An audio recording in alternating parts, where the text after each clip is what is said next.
Hello students, last video में हमने HCF और एलसीएम के बारे में डिस्कस किया था। उसके प्री रिक्विजिट्स हमने डिस्कस किए थे। होप कि आपको वो सभी कंसेप्ट्स बहुत अच्छे से क्लियर हो गए होंगे। इस वीडियो में हम उसे नेक्स्ट वाले कंसेप्ट्स को क्लियर करने जा रहे हैं। This is HCF and LCM part 2। The prerequisites for again HCF and LCM are multiples, factors, divisibility rules. Besides these three topics, in this video I am going to cover again few tips and activities. वैसे ये tips और activities आपके competitives के लिए बहुत ज़्यादा important है। अगर आप इनको ध्यान से देखोगे तो आपको कुछ बातें जो आप अपने चैप्टर को पढ़ते हुए ओवरलुक कर जाते हो, वो बातें आपके माइंड में सेट हो जाएंगी। Now coming to our first slide, don't worry, I am not going to teach you tables. मैं आपको टेबल्स नहीं पढ़ाने जा रही हूँ। मुझे पता है कि आपको 2 और 6 का टेबल बहुत छोटे होते थे, शायद फ्रॉम फर्स्ट स्टैंडर्ड आपको ये टेबल्स बहुत अच्छे से आते होंगे। लेकिन बच्चे, आज मैं आपको इन टेबल्स को एक डिफरेंट व्यू से देखने का तरीका बताने जा रही हूँ। एज यूजुअल देखो, ये इज इक्वल टू का जो साइन है ये टेबल को 2 पार्ट्स में डिवाइड कर रहा है, left hand side and right hand side. This left hand side is your factor. Listen carefully, this left hand side is your factor side and these are the multiples. Generally students को confusion कहाँ पे create होती है कि उनको पूछा जाता है कि इसके 4 मल्टीपल्स निकालो। किसी भी, फॉर एग्जाम्पल फॉर 8, आपने 8 के 4 मल्टीपल्स निकालने हैं। आप क्या करते हो, उसके फैक्टर्स निकाल देते हो। फैक्टर्स बनाने को बोला जाता है, आप मल्टीपल्स निकाल देते हो, क्योंकि आपको कंफ्यूजन रहता है कि ये मल्टीपल क्या है और फैक्टर्स क्या है। वो हम अभी डिटेल में डिस्कस कर रहे हैं। तो first thing which you have to make clear in your mind is, सबसे पहले तो आप ये देखो कि ये वाली side, left hand side of a table is always factor, right hand side is the your multiple. ऐसे इस टेबल में भी ये फैक्टर्स है और ये मल्टीपल है, right hand side is a multiple. अब कुछ और एग्जांपल्स देखो, like 2 into 3 is 6, 5 into 7 is 35। सो हम क्या कहेंगे यहाँ पे कि 5 और 7 35 के फैक्टर्स हैं। लास्ट एग्जांपल में देखो, 2, 3, 5, these are the factors and 30 is the multiple. So 30 multiple के फैक्टर्स कौन कौन से हैं? 2, 3, 5। इसके अलावा और भी हैं, but still for example we are taking this. Now come to the definitions of factors and multiples. What are factors? Factors are numbers that are multiplied. आपने लेफ्ट हैंड साइड में देखा था ना, हम कुछ नंबर्स को मल्टीप्लाई कर रहे थे। जैसे 2 को हम 1, 2, 3, 4, 5 से मल्टीप्लाई कर रहे थे। फैक्टर्स क्या चीज है? Again these are numerals, these are numbers that are multiplied. इन नंबर्स को मल्टीप्लाई करते हैं टू गिव अ प्रोडक्ट। जो आंसर आता है उसको हम क्या बोलते हैं? मल्टीपल। जैसे कि यहाँ पे हमने किया है 2 into 3 इज इक्वल टू 6। तो यहाँ पे 2 और 3 क्या है? फैक्टर्स हैं। 6 क्या है? मल्टीपल है। Now again what is the definition of multiple? The product. ये वाला जो प्रोडक्ट है 6 और 35 प्रोडक्ट होता है जो आपको मल्टीप्लिकेशन का रिजल्ट मिल रहा है। The product of numbers is called multiple of such numbers. So 6 and 35 is the product and numbers here are 2 and 3. So again clarify yourself कि 2 और 3, 5 and 7 are the factors, 6 and 35 are the multiples. Now the question comes, अब हम एक question solve कर रहे हैं कि आपको एक नंबर कोई भी दिया है, उसके आपको फैक्टर्स अगर बनाने को बोला जाए तो आप कैसे बनाओगे? उसके लिए बच्चे सबसे पहले आपको अपने टेबल्स पे मास्टरी होनी चाहिए। आपको टेबल्स बाय हार्ट आते होने चाहिए। और आपने हमेशा स्टार्ट करना है जिसका आपने फैक्टर निकालना है सबसे पहले, क्योंकि 1 और वो वाला नंबर जिसका आप फैक्टर निकालने जा रहे हो वो हमेशा ही उसमें मल्टीपल में रहेंगे। देखो सबसे पहले हमने क्या किया, 1 into 30 is equal to 30, then 2 into 15, 2 15s are 30, 3 10s are 30, 5 6 are 30। हम कुछ नहीं कर रहे फैक्टर्स और मल्टीपल्स निकालने के लिए, जस्ट हम टेबल्स को रिकॉल कर रहे हैं कि कौन कौन से टेबल पे, वो आपको हर एक टेबल को अपने माइंड में रिकॉल कर करके देखना पड़ेगा कि कौन कौन से टेबल पे 30 आ रहा है। जिस भी टेबल पे 30 आ रहा है वो सभी उसके फैक्टर्स होंगे। So in this case factors of 30 are 1 2 3 5 30 15 10 and 6। Is it clear to all of you? जब भी आपको किसी भी नंबर का, किसी भी मल्टीपल का इनफैक्ट फैक्टर निकालने को बोला जाएगा, आपने सिंपली क्या करना है, अपने माइंड में सिर्फ टेबल्स को रिकॉल करना है, left hand side of table को रिकॉल करना है कि किस किस टेबल पे का प्रोडक्ट 30 आ रहा है या 50 आ रहा है, व्हाटसोएवर आपको जिसका भी मल्टीपल निकालना है, सिर्फ आपने वही चीज करनी है जिसको आप छोटे होते से आप पढ़ते थे ना, जंबल टेबल्स, आपने जस्ट वही रिकॉल करना है यहाँ पे। उसके बाद बच्चे हम एक छोटी सी एक्टिविटी करने जा रहे हैं। ये एक्टिविटी आपकी कॉम्पिटिटिव पॉइंट ऑफ व्यू से बहुत इंपॉर्टेंट है। इसमें सबसे पहले क्या है, the smallest multiple of any number is, किसी भी स्मॉलेस्ट मल्टीपल, किसी भी नंबर का सबसे छोटा मल्टीपल कौन सा होता है, द नंबर इटसेल्फ, क्योंकि हर एक टेबल को हम मल्टीपल और फैक्टर के लिए 1 से शुरू करते हैं। जैसे 1 2s are 2, 1 6s are 6, 1 8s are 8। तो अगर हम 8 का फैक्टर निकालने जा रहे हैं या हम मल्टीपल देखने जा रहे हैं तो उसके फैक्टर्स कौन से होंगे, सबसे पहले 1 और 8। एक चीज तो ये क्लियर होगी कि हमेशा 1 और वो वाला नंबर उसका फैक्टर होगा, और जो सबसे छोटा मल्टीपल होगा वो नंबर खुद होगा। मींस कि अगर आप 8 का मल्टीपल निकालना चाहते हो सबसे छोटा, तो कौन सा होगा, 8, क्योंकि आपने 8 के टेबल से स्टार्ट किया उसको।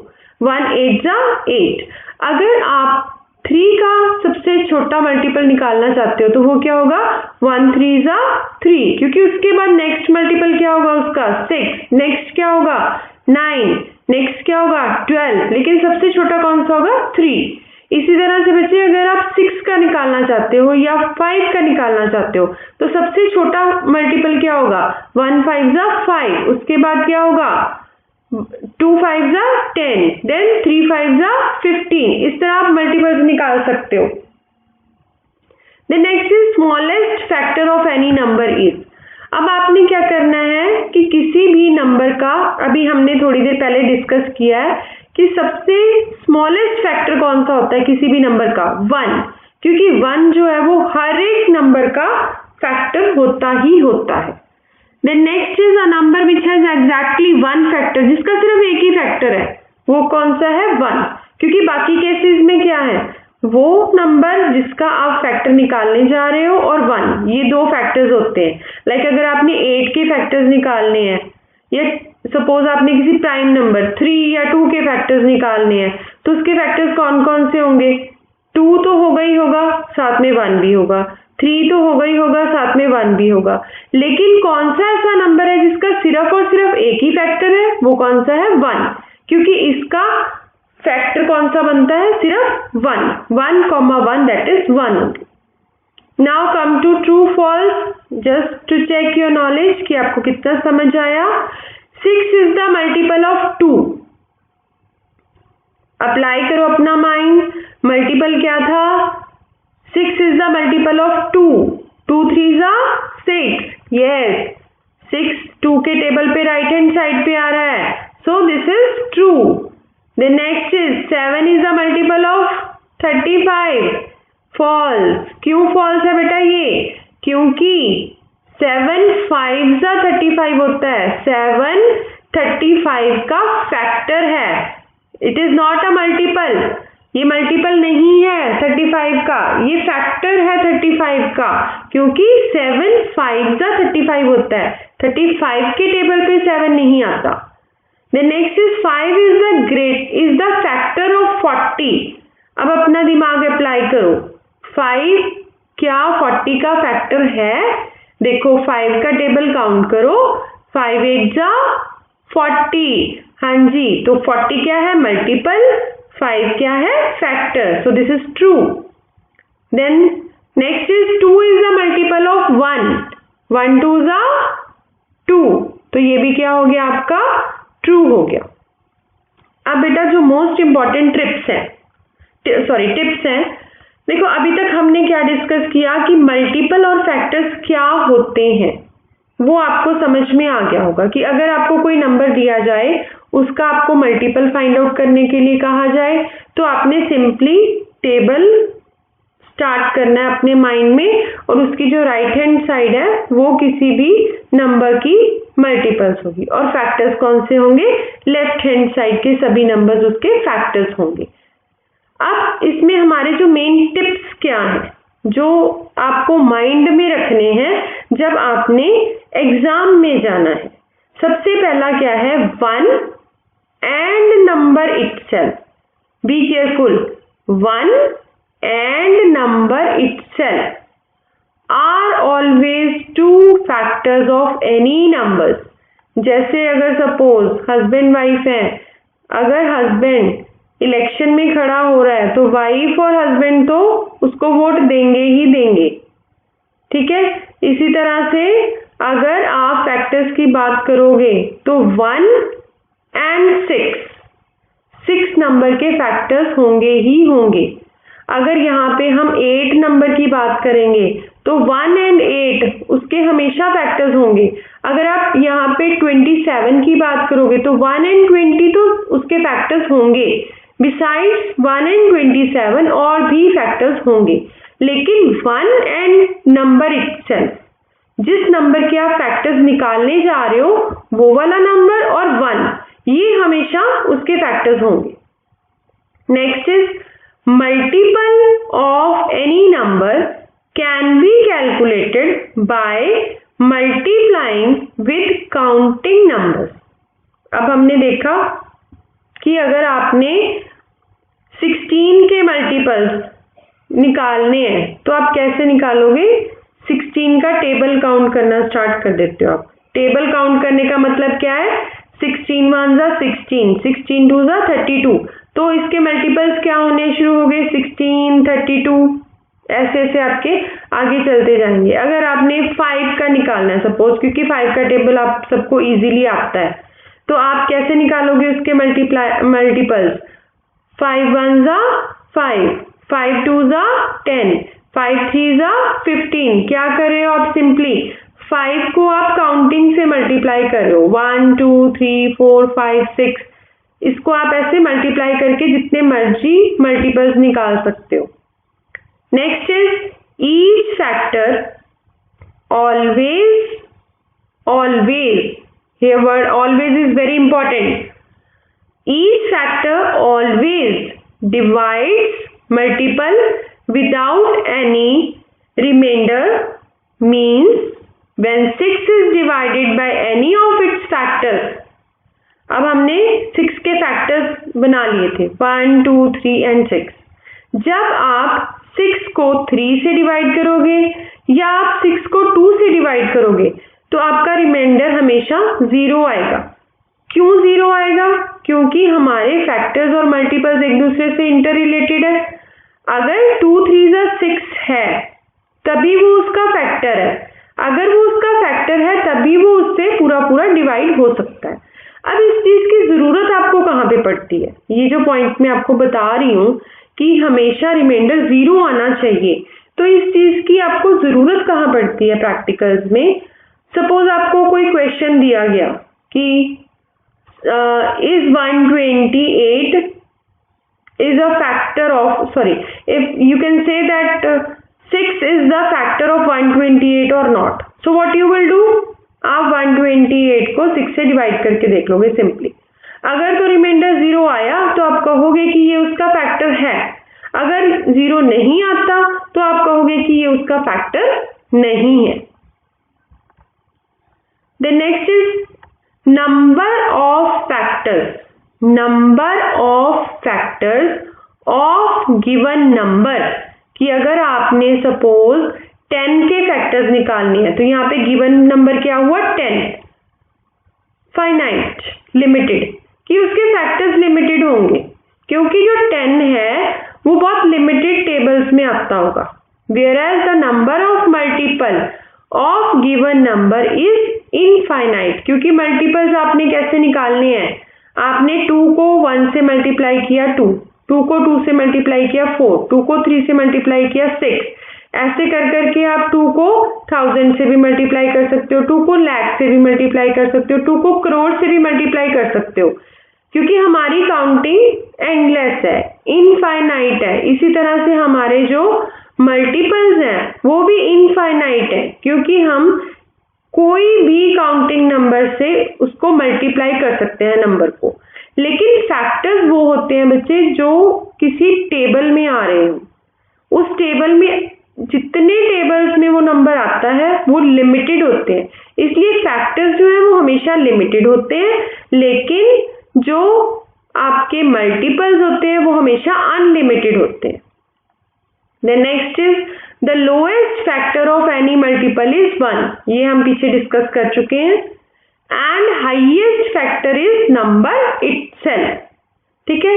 इसका हाईएस्ट फैक्टर कौन सा होता है, जो नंबर है।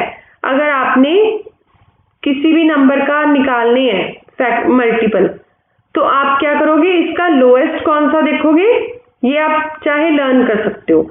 लोएस्ट फैक्टर कौन सा होगा 1, और हाईएस्ट फैक्टर कौन सा होगा जिस नंबर के आप फैक्टर्स फाइंड आउट कर रहे हो। Then factors are the exact divisors of the multiples, ये हमने अभी डिस्कस किया है कि आपका रिमाइंडर जो है वो हमेशा 0 होना चाहिए। 0 होने का यही मतलब है कि फैक्टर्स जो हैं वो एग्जैक्ट डिवाइजर्स होते हैं। वैसे कई बार ये चीजें ना फिलिप्स में, राइट रॉन्ग में या 1 मार्क क्वेश्चन में पूछी जाती हैं, तो वहां पे कंफ्यूजन क्रिएट होती है, तो इसलिए इन टिप्स को आप अच्छे से समझ लेना और पढ़ लेना। आई होप आपको मल्टीपल और फैक्टर्स का टॉपिक अच्छे से क्लियर हो गया होगा। अब हम नेक्स्ट टॉपिक की तरफ जा रहे हैं इस वीडियो के, दैट इज डिविजिबिलिटी टिप्स और रूल्स। बेटा आप लोग सभी मैथ्स के स्टूडेंट्स हो, आपने बहुत सारे कॉम्पिटिटिव्स देने हैं और आपको पता है कि हर कॉम्पिटिटिव में मैथ्स तो आता ही आता है। अब वहाँ पे कॉम्पिटिटिव्स में सबसे बड़ी प्रॉब्लम क्या आती है, you are having very limited time, questions ज़्यादा होते हैं, टाइम लिमिटेड होता है। कई बार क्या होता है कि mostly students complain that they know the paper but time उनके पास नहीं था सॉल्व करने के लिए। क्यों नहीं था, क्योंकि उनकी मास्टरी नहीं थी सॉल्व करने के लिए। ये नहीं कि उनको स्टेटमेंट्स नहीं समझ में आती, उनको स्टेटमेंट्स बहुत अच्छे से समझ में आ रही होती हैं, उनको क्वेश्चंस भी आते होते हैं, उनको कंसेप्ट क्लैरिटी भी होती है, लेकिन प्रॉब्लम कहाँ पे आ जाती है कि उनको शॉर्टकट्स नहीं पता होते कि अब क्वेश्चन की कैलकुलेशन को कैसे मैनेज करना है। Question they know but they don't know how to manage the calculations. तो कैलकुलेशन को मैनेज करने के लिए मोस्ट इम्पॉर्टेंट थिंग है कि आपको मैथ्स के बहुत सारे शॉर्टकट्स टिप्स पे होने चाहिए, आपको शॉर्टकट्स पता होने चाहिए हर एक चीज के। तो उसमें सबसे इम्पॉर्टेंट जो होते हैं मैथ्स में एडिशन, सब्ट्रैक्शन, मल्टीप्लिकेशन और डिवीजन है। ये मोस्टली 90% क्वेश्चंस में जो आपके पेपर में आता है उनमें ये अप्लाई होते ही होते हैं किसी न किसी फॉर्म में। तो आज हम उन सभी चीज़ों को ध्यान में रखते हुए डिविजिबिलिटी रूल्स के जो टिप्स हैं, कुछ चीज़ों को आप विद इन फ्यू सेकेंड्स बिना डिवाइड किए कैसे उसको सॉल्व कर सकते हैं। So come to our first rule, divisible by 2, कि अगर आपको कोई भी आइटम को 2 से डिवाइड करना है तो आपको 2 से डिवाइड ना करके देखना पड़े, आप जस्ट फिगर को देखो और आपको पता चल जाए कि ये 2 से डिवाइड होगा या नहीं डिवाइड होगा। उसका क्या रूल है, a number is divisible by 2 when its unit digit is even number। यही सेम डेफिनेशन हमने लास्ट वीडियो में इवन नंबर्स के लिए भी यही सेम डेफिनेशन यूज की थी कि जब यूनिट के डिजिट पे 0, 2, 4, 6, 8 आते हैं तो वो इवन नंबर्स होते हैं और वो हमेशा इवन नंबर्स हमेशा 2 से डिविजिबल होते हैं। देखो जैसे एग्जांपल में जो मैंने रेड किए हैं वो यूनिट के प्लेसेस है। देखो यहाँ पे यूनिट के प्लेस में 0, 2, 4, 6 एंड 8 आ रहे हैं, तो इट मीन्स ये सभी के सभी जो फिगर्स हैं ये सारे डिजिट्स 2 से डिवाइड होंगे। Then next is divisibility by 3। अब कोई भी नंबर 3 से डिवाइड होगा, इसके लिए आपको उस सम को 3 से डिवाइड करके देखने की बिल्कुल भी जरूरत नहीं है। आपने क्या करना है, सिर्फ आपने ये रूल फॉलो करना है, number is divisible by 3 only, the word only is there, only when the sum of its digits. आपने क्या करना है कि जितनी भी डिजिट्स हैं उस नंबर में उन सबको ऐड कर लेना है। अगर वो सारी की सारी डिजिट्स ऐड करने के बाद उसका जो आंसर आ रहा है वो 3 से डिवाइड होता है तो इट मीन्स वो नंबर भी 3 के टेबल पे होगा। फॉर एग्जाम्पल हम लास्ट वाली एग्जाम्पल लेते हैं, यहाँ पे 123 है, 1 + 2 + 3। हमने सिंपली क्या किया, सभी के सभी इस नंबर को हमने ब्रेक करके सभी में हमने प्लस प्लस का साइन ऐड कर दिया, इसको हमने ऐड कर लिया तो ये क्या बन गया 6। अब 3 2 6। देखो ये कितना इजी हो गया, आपको 3 का टेबल इजीली आता है, आपने बस ये देख लिया कि 3 2 6 होता है। Yes 123 is divisible by 3। Otherwise आपको क्या करना था, 123 को 3 से डिवाइड करके देखना पड़ना था कि रिमाइंडर 0 आ रहा है कि नहीं आ रहा। Then next is a number is divisible by 5 when its unit digit is 0 और 5। कोई भी नंबर 5 से तभी डिवाइड होगा अगर उसके यूनिट के डिजिट पे, देखो मैंने यहाँ पे यूनिट के डिजिट अलग से लिखे हैं, यहाँ पे यूनिट का डिजिट कौन सा है 5, यहाँ पे यूनिट डिजिट कौन सा है 0, यहाँ पे डिजिट 195 में यूनिट का डिजिट कौन सा है 5। देखो अगर यूनिट के डिजिट पे 0 और 5 आ रहा है तो ये नंबर 5 से डिवाइड हो जाएगा। The next is divisibility bye 4। A number is divisible by 4 when pair of its last 2 digits, very important words, pair of its last 2 digit अभी is divisible by 4। अब आप लास्ट वाला एग्जांपल लो 11,020। Instead कि आप 11,020 को divide करके देखो 4 से, आपने क्या करना है, लास्ट वाले 2 डिजिट्स ले लेने। लास्ट वाले 2 डिजिट्स कौन से, आपने कोई सम नहीं करना, कुछ नहीं करना, सिर्फ आपने लास्ट वाले 2 डिजिट्स को देखना है। देखो लास्ट वाले 2 डिजिट्स में क्या है, ये 20 है ना, 4 5 20। तो इट मीन्स अगर 24 पे जा रहा है तो ये पूरी की पूरा नंबर जो है ये 4 से ऑटोमेटिकली डिवाइड हो जाएगा। In the same way next is a number is divisible bye 6 if it is divisible by both 2 and 3। कोई भी नंबर जो 2 और 3 से डिवाइड होता है वो 6 से भी डिवाइड होगा। फॉर एग्जाम्पल यहाँ पे हमने एग्जाम्पल ली है 3546। अब आपको 2 और 3 के रूल्स में पहले ही बता चुकी हूँ। 2 के रूल में क्या था कि आपने सिर्फ यूनिट का प्लेस देखना है, यूनिट के प्लेस पे 6 है, 6 2 से डिवाइड हो रहा है क्योंकि यूनिट के प्लेस पे 0 2 4 6 8 है तो वो 2 पे डिवाइड हो रहा है, तो इट मीन्स ये फिगर 2 से तो डिवाइड हो रही है। देन नेक्स्ट हमने क्या देखना है कि ये 3 से डिवाइड हो रही है कि नहीं हो रही। अब हमने क्या करना है, सारे के सारे डिजिट्स में से हमने डिजिट्स में से प्लस का साइन डाल देना है। 3 + 5 + 4 + 6, इसका जो टोटल आ जाएगा, अगर वो 3 के टेबल पे आ रहा है तो it means this figure is divisible by 3। अब अगर ये फिगर 2 और 3 दोनों से डिवाइड हो रही है तो इट मीन्स ये ऑटोमेटिकली 6 से भी डिवाइड हो जाएगी। Then next is a number is divisible by 9 when sum its digit is divisible by 9। Same rule जो हमने 3 के लिए अप्लाई किया था कि अगर इसके सभी डिजिट्स को हम ऐड कर देंगे और उसका जो सम आ जाएगा ऐड करने के बाद अगर वो 9 से डिविजिबल होता है तो ये नंबर भी 9 से डिविजिबल होगा। इट मीन्स आपका 3 और 9 दोनों का रूल सेम है। आपने 3 का भी सेम लिया था और 9 का भी सेम लिया था कि हमने सिर्फ सारे के सारे डिजिट्स को ऐड करना है नंबर को फाइंड आउट करने के लिए। The next is divisibility bye 7। बच्चे अब इसमें मैंने इसको 2 पार्ट्स में डिवाइड किया, एक रूल और एक एग्जाम्पल। पहले मैं एग्जाम्पल एक्सप्लेन करूंगी, फिर मैं आपको रूल समझाऊंगी। Come to example, given number 672। लेकिन देखो यहाँ पे 2 जो है मैंने वो अलग इंक से इसको हाईलाइट किया, ठीक है। जो यूनिट के प्लेस का फिगर है, डिजिट है, उसको मैंने अलग से हाईलाइट किया। आपने भी ऐसे ही करना है। सबसे पहले आपने क्या करना है, इस फिगर को अलग कर देना है। नंबर एक्सक्लूडिंग यूनिट डिजिट, आपने क्या कर देना है, इसमें से यूनिट के डिजिट को एक्सक्लूड कर देना। तो बाकी नंबर क्या रहा, 67। उसके बाद नेक्स्ट स्टेप क्या है, डबल ऑफ यूनिट्स डिजिट, कि जो यूनिट के डिजिट पे आया था नंबर उसका आपने डबल कर देना है। 2 into 2 is equal to 4, 2 2s are 4। Next is number obtained.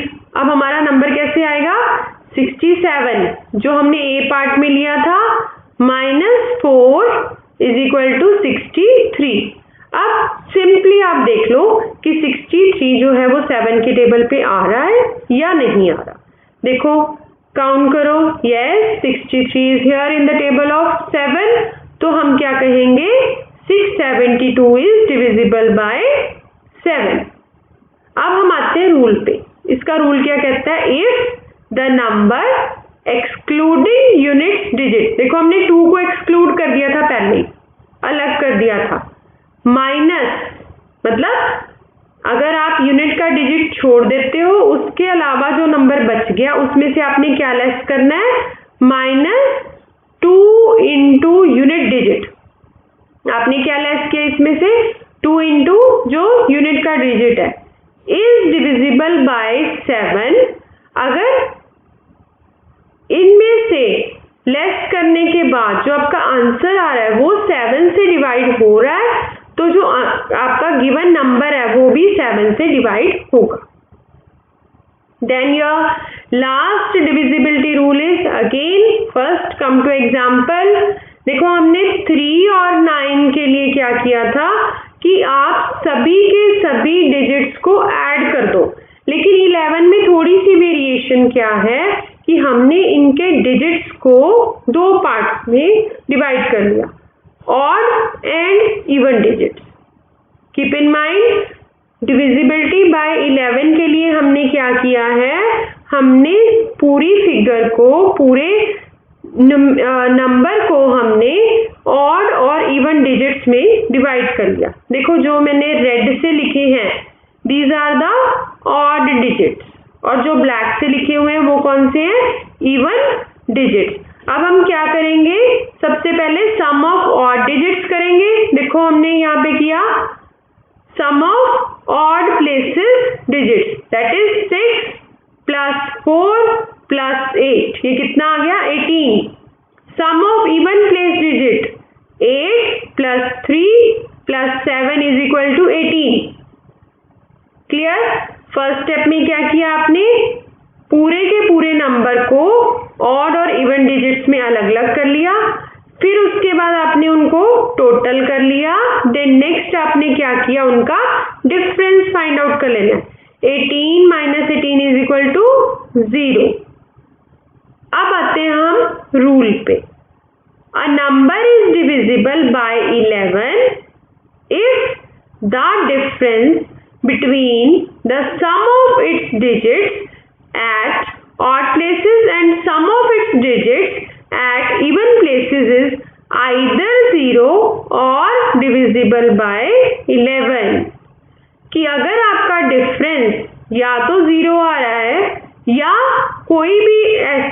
ऐसा वैल्यू आ रही है जो 11 से डिविजिबल है, जो 11 के टेबल पे आ रही है, सपोज इट्स 22, 33, 44, 55, तो वो सभी 11 से डिविजिबल होंगे। देखो अब आपको इतनी बड़ी फिगर 11 से डिवाइड करके नहीं देखनी पड़ी, आपने सिर्फ क्या किया, फटाफट से आपने डिजिट प्लेस को ऐड किया, डिफरेंस निकाला और 11 का टेबल रिकॉल कर लिया। आपको इमीडिएटली पता चल गया कि ये फिगर, ये वाला जो नंबर है ये 11 से डिवाइड होगा या नहीं होगा। आई होप कि आपको डिविजिबिलिटी रूल्स बहुत अच्छे से समझ में आ गए होंगे। फिर भी अगर आपको कोई प्रॉब्लम लगे तो आप वीडियो को बार बार देख सकते हैं। Thanks for watching the video.